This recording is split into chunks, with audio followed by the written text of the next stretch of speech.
So we're off to section B of the 2012 paper. 2012. Why did I say 2012?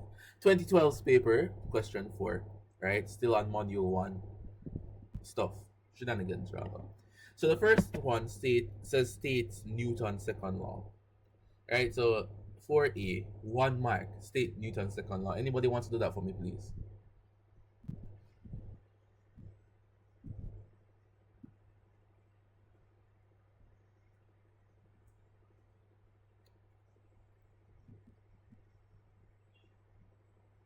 So F is equal to ma. Alrighty.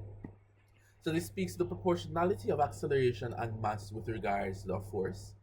And we can also look at it from the momentum, the theorem, right, of momentum, or the momentum theorem, the force momentum theorem, right, which states that the rate of change of momentum of a body, right, is directly proportional to the overall force applied, right? So looking at that, the rate of change of momentum as well. Remember when we did the entire derivation, people were saying that, oh, we're not getting derivations. But remember when we looked at it, we have F is equal to ma. And from Suvat, we know that A is equal to V minus U over T. So it comes back to F being equal to mv, which is our final momentum, minus mu, which is our initial momentum, divided by time. As the law states, is the rate of change of momentum of a body, which is directly proportional to the force applied. Newton's second law. Alright? Everybody's good with that question? I kind of overkill the question though. It's 1 mark, but okay. So B, a rock of density 2000. Wait, give me a second, real quick. Hello, she's gone. Okay, I'm in a class. Hi. Alright. Okay, so my apologies for that call. Alright, so a rock of density 2,500 kilograms per meter cube, right? My brain just glitched a while ago. With a volume of 0.002 meters cubed, falls from a rest in a viscous medium, right? So we have the density of the rock, we have the volume, and it falls from a rest in a viscous medium. Look at all of these information, right? Don't think that they give you the information just for you to just look at it, for it to dazzle your eyes and you don't use them. So use all of them, right? The rock is acted on by a net constant downward force. So net downward force is 30 newtons, a combination of the gravitational force and the buoyant force. Look at them giving you everything you need. I hope you guys can see that to them. Because there's no reason why they should have written the fact that the net force is the combination of the gravitational force and the buoyant force. So they are giving you the marks, right? And the viscous retarding force of Fd, proportional to its velocity, v. Fd is equal to 5v. You have gotten everything you need to calculate everything. Already? So firstly, we're asked to draw a free body diagram showing the forces acting on the rock. Alrighty? So we need to draw that diagram. So let's go. What would the diagram look like? We have a rock, right? So I don't know if my rock is going to be very pretty, but I'm just going to draw something. We have a rock, right? That's my rock. It may not be very pretty. There are many rocks like these, but this one is mine.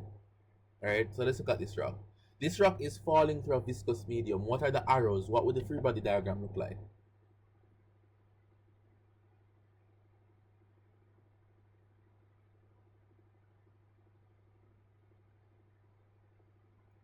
Waiting for answers to come. Okay, we have a downward force. Somebody said we have a downward force. What is that downward force?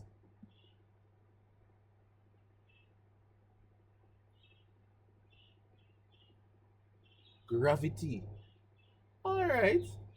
It's not only gravity, Note that with the mass of the rock as well exists, So it's not only that, but it is the weight of the object. The weight of the rock, WR, is equal to the mass times the acceleration due to gravity, mg. So that downward force is mg. Please remember that. Alright? Not saying that gravity is wrong, because obviously gravity is correct, but we need to give an answer that the examiners cannot mark incorrectly. Alright, we don't want to give them any reason to mark it wrong. Well, upward buoyant force. That's what somebody said a while ago. We have upward buoyant force. FB. Buoyant force is working upwards. Is that all for our diagram here?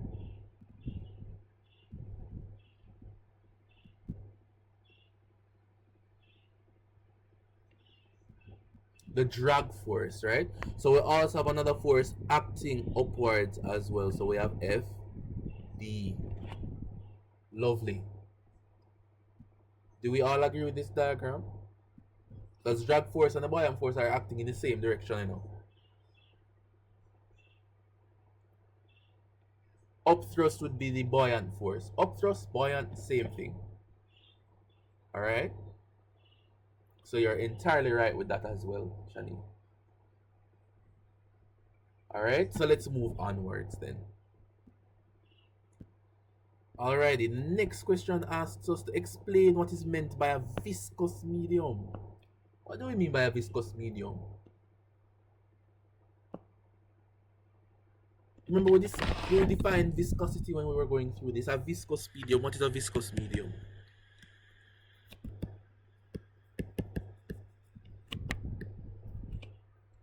Alright. So it's a medium that offers some amount that resists the motion of a body moving through it. So it completely resists. Let me write it. It just look like if, right? It resists or opposes the motion of a body moving through it.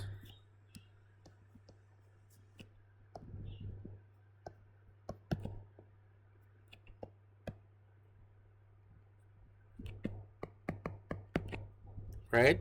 So it's like when you're waving your hand in air, which is a fluid, right?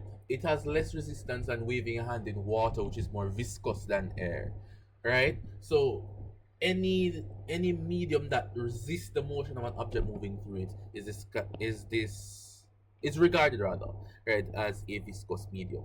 We're asked now to calculate the mass of the rock, the buoyant force, the initial acceleration of the rock, and the terminal velocity. Alright, so let me keep those in mind. The first thing we're asked to look at is the mass of the rock.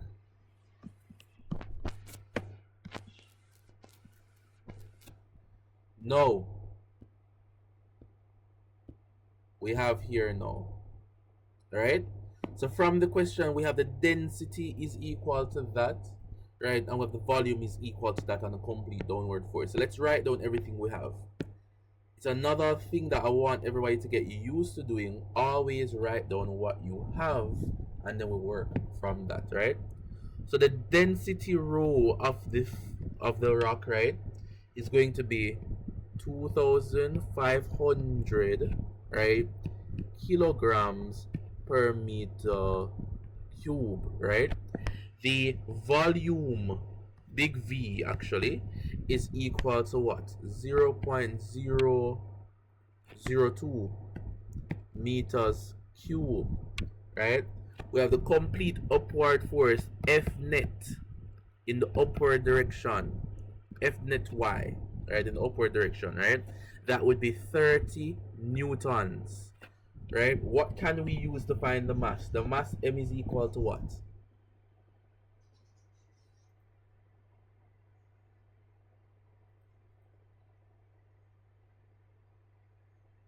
Alright, what is the density formula? Density is equal to mass over volume, yes?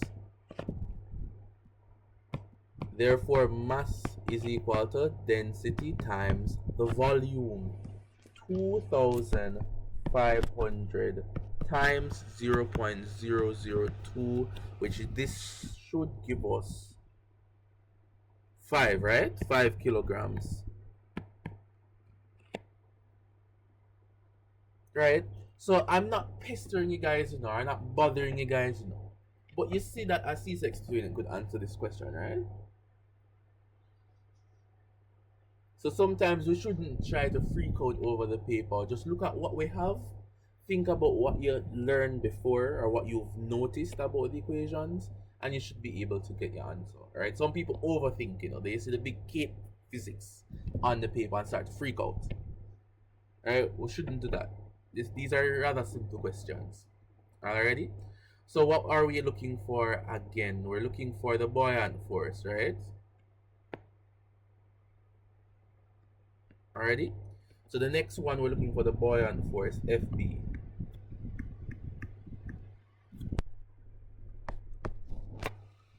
So how would we find the buoyant force?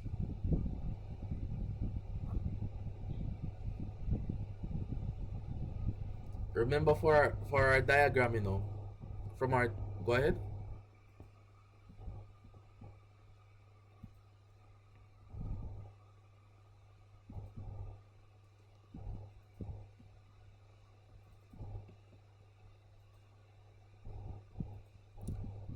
The volume. You said the,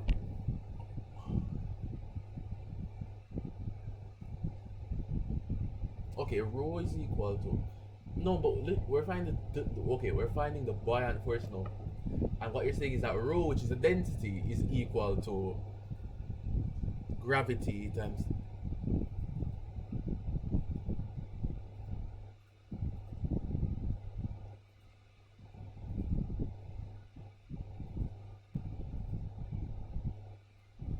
Okay, so simple formula. Okay, so I want you to use that formula here then.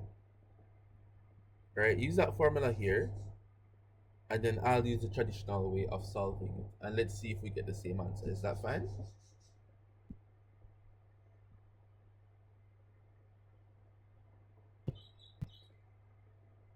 These are our values that we have. Okay, so what I would look at here is note that the up thrust, right, would have been that mass, that weight of the object there, minus the net force upwards. So we would have mg, which is equal to 5 times 9.81, right, which should give us 5 times 9.81, that should give us 49, right? So really and truly it's 49.05, right? And then we could now take that 49.05 and minus it from the 30 newtons that we had, or minus 30 newtons from it rather, my bad. So just minus 30, and that should give us an answer of 19.05 newtons. Alrighty, and case is closed. That is the answer. So let me know what you got from that other thing. You said that giant force is,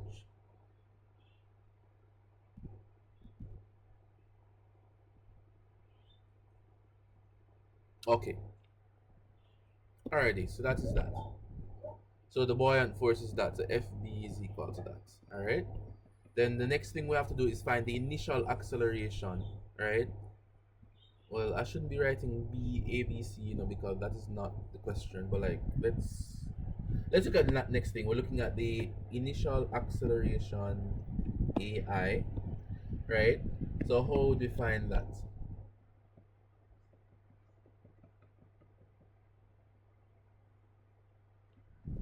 How do we find the initial acceleration?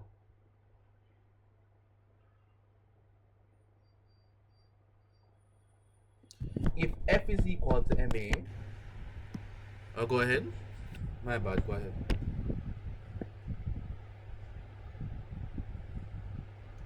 Oh my. Was it this that you're going to do?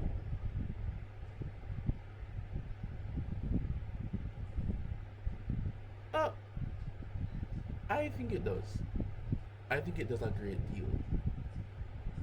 What were you planning to do?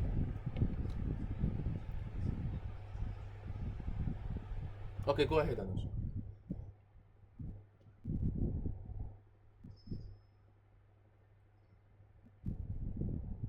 Yes, it is. 30 is equal to the mass times the acceleration. Therefore, the acceleration is equal to 30 divided by 5. And the answer is 6 meters per second squared.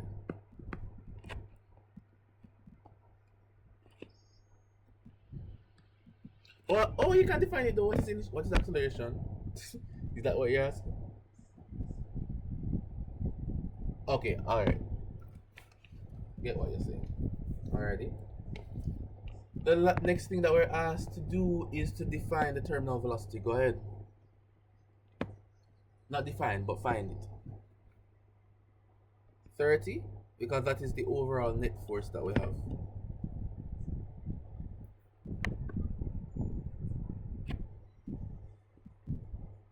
Okay, so to get the buoyant force, remember that we had the diagram, right?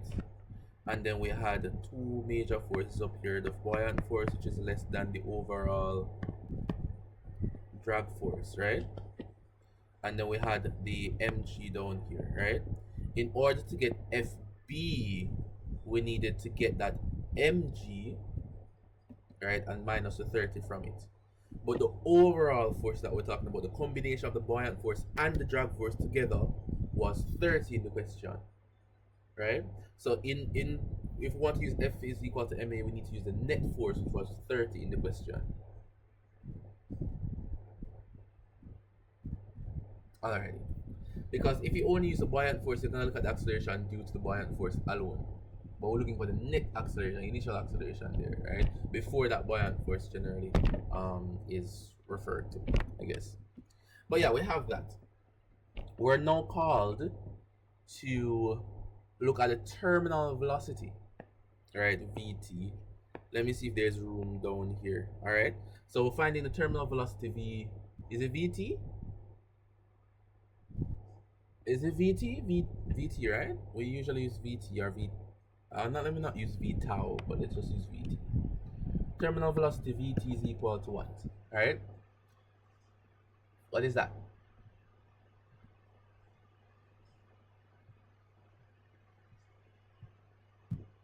Remember that our terminal velocity, right? It speaks to our FD. That's what we're looking for, you know. All right. Remember that FD plus FB is equal to mg, right? And we were stated that the terminal velocity of the fluid was 5 vt from the question. It was in the question, right? So we can add that now to FB, which was found to be 19.1, and that is equal to the 49.1 mg there, right? So all we have to do is solve. Alrighty, 5 vt is equal to the 49 minus the 19.1, right? Or let's just use the 0 0.5, 0.5. I think it was 0.5 on that one. We're gonna end up with 30, right? That's what we got before, or that's what we know to get our full force, right? Therefore, Vt is equal to 30 divided by 5, which is equal to 6 meters per second. So we can note that the velocity is constant. Go ahead.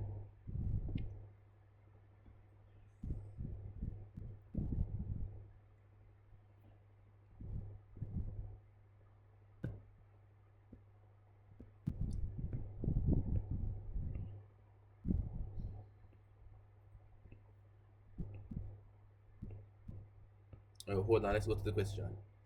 Right, so where did I get that? The question said FD is equal to 5V. That's the only thing I have. That's what I got, bro. Okay, so just find to 5V. That's the question, alright? So it should be fine now. Because Divine was about to do. Oh, well, let's hope that. But it's the way how Divine was about to create new math, you know, right? And get in deriving all the equations from scratch to get the answer. But yeah, She would have gotten the answer, you know, but she wouldn't have gotten the same answer in the question from the proportionality of 5 feet. But yeah. Um, we're asked now to sketch graphs to show how the velocity, right, 1, and the acceleration 2 of the rock vary with time. Okay, that shouldn't be much. Alright, so we're asked to draw some graph, right? So the first graph is a velocity time graph, and the second graph is the acceleration time graph, yes? And we can draw graphs. I think the question is very insulting, isn't it? Because what are they trying to say? That we can't draw graphs? How insulting. So the first graph, right? Oh, space for graphs. Okay, let's do our first graph here then.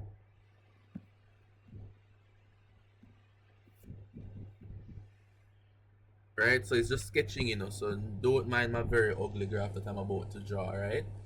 We know that we have our velocity v here and our time t here. Now, please label your graphs correctly.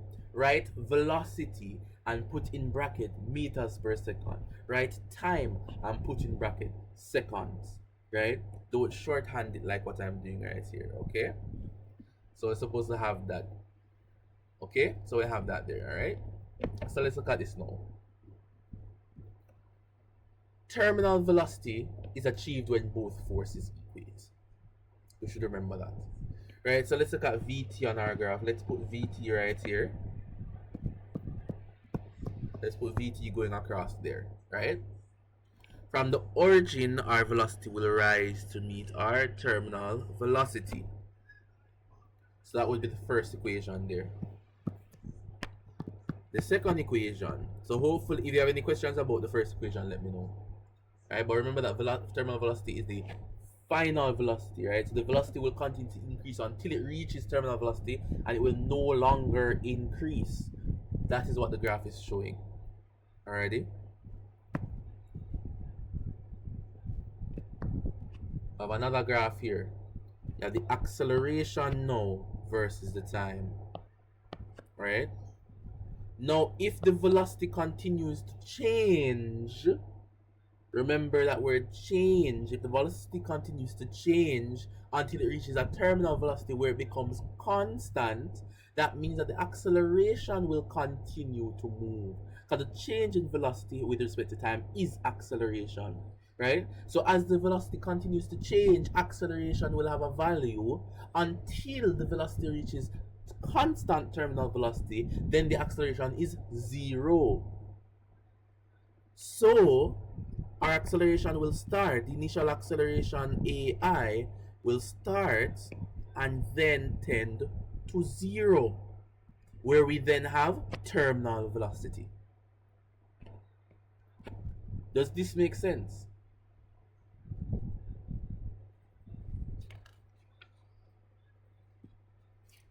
So remember, terminal velocity is that fine. I know the graph looks very terrible, right? But you would know how to draw the graph properly. So terminal velocity speaks that final velocity, right, that an object can attain when moving through a viscous fluid, right? Terminal means that it is the final. There's no other higher velocity. It will attain that velocity and it will continue to move at that velocity. So the first graph is showing that as the object starts moving through that fluid, right, it will continue to accelerate, right? The velocity will continue to increase, right, until reaching that terminal velocity where it stops increasing in velocity, right? Does that make sense? First graph is fine, right? The second graph now is the acceleration time graph with respect to that first velocity time graph, right? So note that the velocity will continue to increase. That means that the acceleration will continue to change. But note that within this part of the graph, let's explain this. This part of the graph, acceleration is the highest because the change in velocity, right, will be the highest. The gradient of that slope, right, will be the highest value there, right? So the steeper the slope, the higher the acceleration. Remember that the acceleration is the slope along a velocity time curve. Alright? So at that, when it is steep in this region, acceleration will be high. But notice that as it tends to the constant here, acceleration will continue to decrease until it is zero. So that is what the acceleration time graph is showing.